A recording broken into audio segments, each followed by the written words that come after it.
2,800 crore rupees. That is Lahori Zeera's valuation after their latest funding round. Fourth largest carbonated beverage brand in India with revenues crossing 775 crore last year.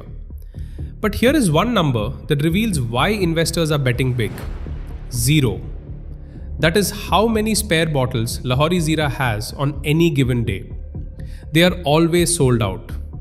And that is not a problem, that is the entire strategy. Most brands panic when they cannot meet demand. Lahori Zeera built their business on it.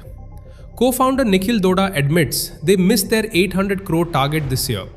Not because demand dropped, because they could not manufacture enough bottles.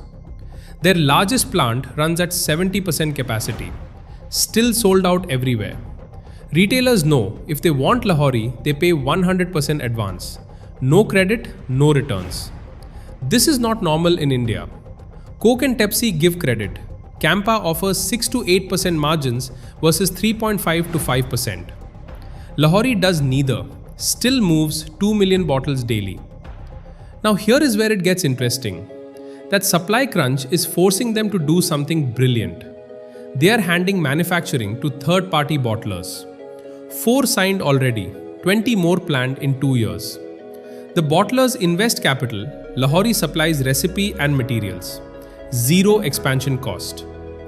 Bisleri uses this exact model with plants every 200 kilometers. Lahori is copying it. And because demand exceeds supply, retailers accept the terms. Revenue jumped from 535 crore to 775 crore in 1 year. Next target is 1,200 to 1,300 crore. 400 employees hired in 2 months. Quick commerce growing 3 to 4 times.